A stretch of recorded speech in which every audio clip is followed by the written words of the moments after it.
ನಮಸ್ತೆ ಸ್ನೇಹಿತರೆ. ನಾವು ತಿರುಪತಿಗೆ ಹೋದ ಈ ಅನುಭವ ಹೇಗಿತ್ತು ತಿಳಿಯೋಣ ಬನ್ನಿ. ಇತ್ತೀಚೆಗೆ ನಾವಿಬ್ಬರು ಅಂದರೆ ನನ್ನ ಜೊತೆ ನನ್ನ ಸ್ನೇಹಿತ ಅನಿಲ್ ಕೂಡ ಇದ್ದ. ನಾವಿಬ್ಬರು ಇತ್ತೀಚೆಗೆ ನಮ್ಮ ಹುಂಡೈ ಸ್ಯಾಂಟ್ರೋ ಕಾರಿನಲ್ಲಿ ತಿರುಪತಿಗೆ ಹೋಗಿದ್ವಿ. ಆದರೆ ಅಲ್ಲಿ ನಮಗೆ ಕಾಯ್ತಾ ಇದ್ದಿದ್ದು ಕೇವಲ ದರ್ಶನ ಅಲ್ಲ, ಬದಲಿಗೆ ನಮ್ಮ ಜೀವನದಲ್ಲೇ ಮರೆಯಲಾಗದ 28 ಗಂಟೆಗಳ ಒಂದು ದೊಡ್ಡ ಪರೀಕ್ಷೆ. ಹೌದು, ಪೂರ್ತಿ 28 ಗಂಟೆ ಕ್ಯೂನಲ್ಲೇ ನಿಂತಿದ್ವಿ. ಅಲ್ಲಿ ಏನಾಯಿತು? ನಮಗೆ ದರ್ಶನ ಸಿಕ್ತಾ? ಇಷ್ಟೊಂದು ಹಿಂಸೆ ಯಾಕಾಯಿತು? ಎಲ್ಲವನ್ನು ಈ ವಿಡಿಯೋದಲ್ಲಿ ಹೇಳ್ತೀನಿ, ಮಿಸ್ ಮಾಡದೆ ಕೊನೆವರೆಗೂ ನೋಡಿ. ಸ್ನೇಹಿತರೆ, ನಿಜ ಹೇಳಬೇಕು ಅಂದರೆ ಮೊದಲು ನಾವಿಬ್ಬರು ಬೈಕ್ನಲ್ಲೇ ತಿರುಪತಿಗೆ ಹೋಗಬೇಕು ಅಂತ ಪ್ಲ್ಯಾನ್ ಮಾಡ್ಕೊಂಡಿದ್ವಿ. ಆದರೆ ಹೊರಡೋ ಟೈಮ್ಗೆ ಮಳೆ ಬರೋ ಮುನ್ಸೂಚನೆ ಸಿಕ್ತು. ಅದಕ್ಕೆ ರಿಸ್ಕ್ ಬೇಡ ಅಂತ ಕೊನೆ ಕ್ಷಣದಲ್ಲಿ ಪ್ಲ್ಯಾನ್ ಚೇಂಜ್ ಮಾಡಿ ನಮ್ಮ ಹುಂಡೈ ಸ್ಯಾಂಟ್ರೋ ಕಾರ್ ತಗೊಂಡು ರಾತ್ರಿ ಹೊತ್ತು ಇಬ್ಬರೇ ಹೊರಟ್ವಿ.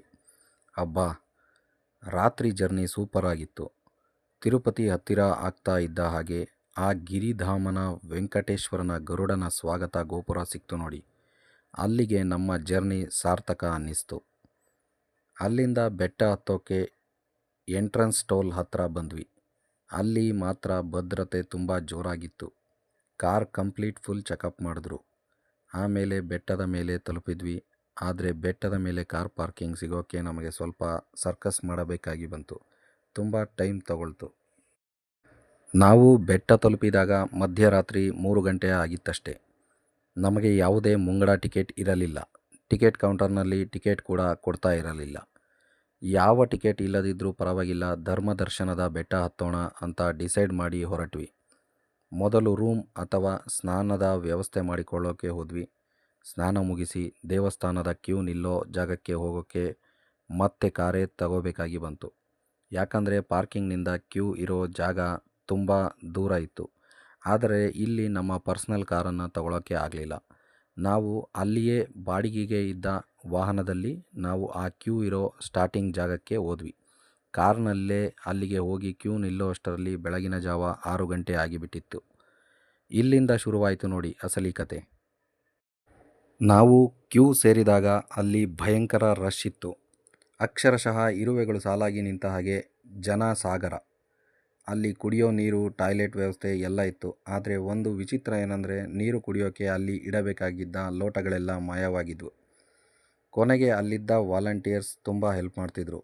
ಅವರೇ ನಮಗೆ ನೀರು ತಂದು ಕೊಡ್ತಾಯಿದ್ರು. ನಾವು ಬೆಳಗ್ಗೆ ಯಾವುದೇ ಟಿಫನ್ ತಿಂದಿರಲಿಲ್ಲ. ಡೈರೆಕ್ಟಾಗಿ ಕ್ಯೂನಲ್ಲೇ ಸಾಗಿದ್ವಿ.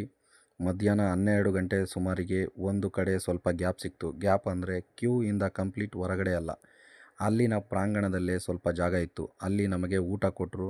ಅದನ್ನು ತಿಂದು ಮತ್ತೆ ಕ್ಯೂ ಮುಂದುವರಿಸಿದ್ವಿ. ಅಲ್ಲಿಂದ ಮತ್ತೆ 3 ಗಂಟೆಗಳ ಕಾಲ ಕ್ಯೂನಲ್ಲೇ ಕಾಯಬೇಕಾಗಿ ಬಂತು. ಅದಾದಮೇಲೆ ಸ್ವಲ್ಪ ಮುಂದೆ ಸಾಗಿದ ಮೇಲೆ ಅಲ್ಲಿ ಲೇಕ್ ಸಿಟ್ಟಿಂಗ್, ಅಂದರೆ ಇದು ನಾನೇ ಹೇಳ್ತಾ ಇರೋ ಹೆಸರು, ಅಲ್ಲಿ ಯಾವುದೇ ಥರ ಲೇಕ್ ಸಿಟ್ಟಿಂಗ್ ಅಂತ ಇಲ್ಲ.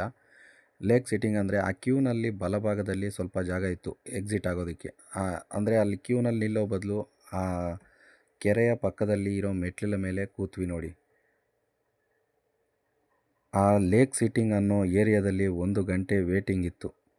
ಅಲ್ಲಿ ಕ್ಯೂ ಇಂದ ಸ್ವಲ್ಪ ಆಚೆ ಬಂದು ಕೂತ್ಕೊಳ್ಳೋಕ್ಕೆ ಜಾಗ ಸಿಕ್ಕಿದ್ದಕ್ಕೆ ಮನಸ್ಸಿಗೆ ಸ್ವಲ್ಪ ಸಮಾಧಾನ ಆಯಿತು.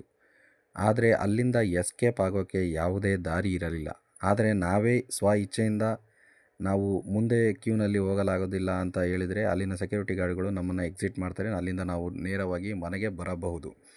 ಆದರೆ ಈ ಮಧ್ಯೆ ಕ್ಯೂನಲ್ಲಿ ನಮ್ಮ ಕಣ್ಣು ಮುಂದೆ ಒಂದು ಬೇಸರದ ದೃಶ್ಯ ಏನಂದರೆ 12ರಿಂದ 15 ಗಂಟೆಗಳ ಕಾಲ ಕಾಯ್ದ ಸುಸ್ತಾದ ಕೆಲವು ಜನ ದರ್ಶನ ಬೇಡ ಅಂತ ವಾಪಸ್ ಹೋಗ್ತಾಯಿದ್ರು. ಅವರನ್ನು ನೋಡಿದಾಗ ನನಗೂ ಮನಸ್ಸಲ್ಲೇ ಭಯ ಮತ್ತು ಗಾಬರಿ ಆಗ್ತಾಯಿತ್ತು. ಛೇ, ನನ್ನ ಕಣ್ಣು ಮುಂದೆ ಹೀಗೆ ಹೋಗಬೇಡಿ, ನನ್ನ ಮೈಂಡ್ ಡೈವರ್ಟ್ ಮಾಡಬೇಡಿ ಅಂತ ದೇವರಲ್ಲಿ ಹೇಳ್ತಾ ಇದ್ದೆ. ನಿಜವಾಗ್ಲೂ ಹೇಳ್ತೀನಿ ಸ್ನೇಹಿತರೆ, ಅದು ತುಂಬಾ ಹಿಂಸೆ ಅನ್ನಿಸ್ತಾ ಇತ್ತು. ನೀವೇ ಯೋಚನೆ ಮಾಡಿ, ಸತತ 28 ಗಂಟೆ ಒಂದೇ ಕಡೆ ಇರೋದು ಅಂದರೆ ಸಾಮಾನ್ಯನಾ? ಕೊನೆಗೂ ರಾತ್ರಿ 9 ಗಂಟೆ ಸುಮಾರಿಗೆ ನಮ್ಮನ್ನು ಒಂದು ಕಂಪಾರ್ಟ್ಮೆಂಟ್ಗೆ ಹಾಕಿದರು. ಅಲ್ಲಿ ಊಟ ಕೊಟ್ಟರು. ಹಬ್ಬ ಸ್ವಲ್ಪ ಮಲಗೋಣ ಅಂದ್ಕೊಳ್ಳೋ ಅಷ್ಟರಲ್ಲಿ ಮತ್ತೆ ಪಕ್ಕದ ಕಂಪಾರ್ಟ್ಮೆಂಟ್ನ ಬಿಟ್ಟರು ಅಂತ ಜನ ಮತ್ತೆ ಎದ್ದು ನಿಂತರು. ಆ ಗಾಬರಿಯಲ್ಲಿ ಮಲಗಿಬಿಟ್ಟು ತಿರ್ಗಾ ನಾವು ಮುಂದಕ್ಕೆ ಹೋಗೋಕ್ಕಾಗುತ್ತೋ ಇಲ್ವೋ ಅಂತ ನಾವು ಎದ್ದೇ ಇದ್ವಿ. ಹಾಗೆ ಸಾಗಿ ಮುಂದಿನ ಕಂಪಾರ್ಟ್ಮೆಂಟ್ನಲ್ಲಿ ನಡುರಾತ್ರಿಯಿಂದ ಬೆಳಗ್ಗಿನವರೆಗೂ ಹೇಗೋ ಕಷ್ಟಪಟ್ಟು ನಿದ್ದೆ ಮಾಡಿದ್ವಿ. ಅಲ್ಲಿ ನಮಗೆ ಬೇರೆ ಯಾವುದೇ ಆಪ್ಷನ್ನೇ ಇರಲಿಲ್ಲ. ಯಾಕಂದರೆ ಕ್ಯೂ ಮುಂದೆ ಸಾಗೋದಿಲ್ಲ ಅಂತ ಖಚಿತವಾಯಿತು. ಅಂದರೆ ನಾವು ಬೆಳಗ್ಗೆವರೆಗೂ ನಿದ್ದೆ ಮಾಡಲೇಬೇಕಿತ್ತು ಅಥವಾ ಎದ್ದಿರಬೇಕಾಯಿತು. ಸುಸ್ತಾಗಿದ್ದ ಕಾರಣ ನಾವು ಹಾಗೆ ನಿದ್ದೆಗೆ ಜಾರಿದ್ವಿ. ತುಂಬಾ ರಶ್ ಇದ್ದಿದ್ದ ಕಾರಣ ಅಲ್ಲಿ ಇರೋ ಜಾಗದಲ್ಲೇ ಅಡ್ಜಸ್ಟ್ ಮಾಡಿಕೊಂಡು ಮಲಗಿದ್ವಿ. ಬೆಳಿಗ್ಗೆ ಎದ್ದ ತಕ್ಷಣ ಅಲ್ಲಿ ಕುಡಿಯೋಕ್ಕೆ ಹಾಲು ಕೊಡ್ತಾಯಿದ್ರು. ಆದರೆ ನಮಗೆ ಫುಲ್ಲು ಸುಸ್ತಾಗಿದ್ದ ಕಾರಣ ನಾವು ಹಾಲು ಕುಡಿಯೋಕ್ಕೆ ಹೋಗಲಿಲ್ಲ. ಹಾಗೆ ಕೂತಿದ್ವಿ. ಆಗ ಅಲ್ಲಿ ಒಂದು ಶಾಕಿಂಗ್ ಘಟನೆ ನಡೀತು. ಅಲ್ಲಿ ಕ್ಯೂನಲ್ಲಿದ್ದ ಒಬ್ಬ ಹೆಂಗಸು ತರಾತುರಿಯಲ್ಲಿ ಹೋಗ್ತಾ ನನ್ನ ತಲೆ ಮೇಲೆ ಬಿಸಿ ಬಿಸಿ ಹಾಲನ್ನು ಚೆಲ್ಲಿಯೇ ಬಿಟ್ಟರು. ಆ ಬಿಸಿ ಹಾಲು ನನ್ನ ಬಲಭುಜದ ಮೇಲೂ ಬಿತ್ತು. ಅಷ್ಟೊಂದು ಸುಸ್ತಿನಲ್ಲಿದ್ದ ನನಗೆ ಭಯಂಕರ ಕೋಪ ಬಂತು. ಆದರೆ ಸ್ವಾಮಿಯ ಸನ್ನಿಧಾನದಲ್ಲಿದ್ದೀವಿ ಅಂತನೋ ಏನೋ ನನ್ನ ಮೈಂಡು ಫುಲ್ಲು ಡಿಸ್ಟರ್ಬ್ ಆಗಿದ್ದ ಕಾರಣನೋ ನಾನೇನು ರಿಯಾಕ್ಟ್ ಮಾಡಲಿಲ್ಲ.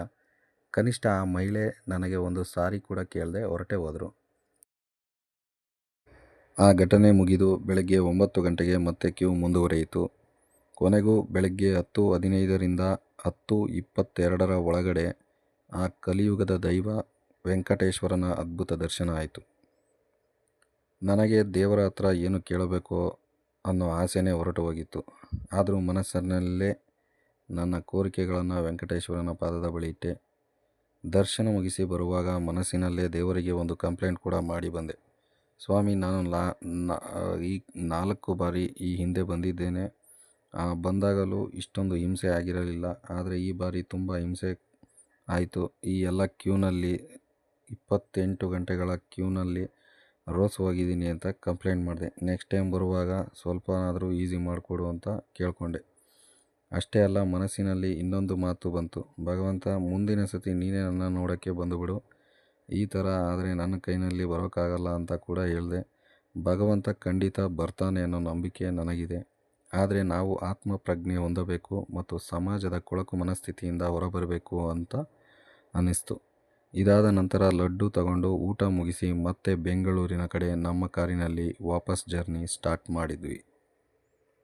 ಅಲ್ಲಿ ಅತಿ ವಯಸ್ಸಾಗಿರೋ ವೃದ್ಧರು ಬಂದಿದ್ದನ್ನು ನೋಡಿದ ಮೇಲೆ ಅನ್ನಿಸ್ತು, ಭಗವಂತನ ನಾನು ಕರೆದಿದ್ದು ಸರಿಯಲ್ಲ, ನಾವೇ ಹೋಗಬೇಕು. ಅಷ್ಟು ವಯಸ್ಸಾಗಿರೋ ತಾತ ಅಜ್ಜಿಯಂದರೆ ಬಂದಿರಬೇಕಾದ್ರೆ ನಾನು ರೋಸ್ ಹೋಗಿದ್ದೀನಿ ಅಂದಿದ್ದು ಸರಿಯಲ್ಲ ಅಂತ ಖಂಡಿತ ನನಗನ್ನಿಸ್ತು. ಸೊ ಸ್ನೇಹಿತರೆ, ಇದಾಗಿತ್ತು ನಮ್ಮ ಹುಂಡೈ ಸ್ಯಾಂಟ್ರೋ ಕಾರಿನ ತಿರುಪತಿ ಜರ್ನಿ ಮತ್ತು ಆ 28 ಗಂಟೆಗಳ ಸುದೀರ್ಘ ಕ್ಯೂನ ಕತೆ. ಕೊನೆಯದಾಗಿ ನಾನು ನಿಮಗೆ ಹೇಳೋದು ಇಷ್ಟೇ, ನೀವೇನಾದರೂ ತಿರುಪತಿಗೆ ಧರ್ಮ ದರ್ಶನಕ್ಕೆ ಹೋಗ್ತಾ ಇದ್ದರೆ ದಯವಿಟ್ಟು ಮೊದಲೇ ಮಾನಸಿಕವಾಗಿ ಮತ್ತು ದೈಹಿಕವಾಗಿ ಪ್ರಿಪೇರ್ ಆಗಿ ಬನ್ನಿ. ಅಥವಾ ನೀವು ಮೊದಲೇ ಬುಕ್ಕಿಂಗ್ ಮಾಡ್ಕೊಂಡು ಬಂದರೆ ತುಂಬ ಒಳ್ಳೆಯದು. ಧರ್ಮ ದರ್ಶನಕ್ಕೆ ಬರ್ತೀರಾ, ಡೈರೆಕ್ಟ್ ಯಾವುದೇ ಟಿಕೆಟು ತೊಗೊಳ್ದೆ ಬರ್ತೀರಾ ಅಂದರೆ ಮಾನಸಿಕವಾಗಿ ದೈಹಿಕವಾಗಿ ಪ್ರಿಪೇರ್ ಆಗಿ ಬನ್ನಿ. ಯಾಕಂದರೆ ಇಲ್ಲಿ ರಶ್ಶು ಈಗ ತುಂಬಾ ಜಾಸ್ತಿ ಇರುತ್ತೆ. ಸಣ್ಣ ಮಕ್ಕಳು ಮತ್ತು ವಯಸ್ಸಾದವರು ಏನಾದರೂ ಇತ್ತು ಅಂದರೆ ಯೋಚನೆ ಮಾಡಿ.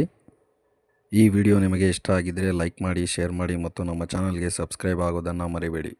ಮುಂದಿನ ವಿಡಿಯೋದಲ್ಲಿ ಸಿಗೋಣ. ಗೋವಿಂದ ಗೋವಿಂದ. ಧನ್ಯವಾದಗಳು.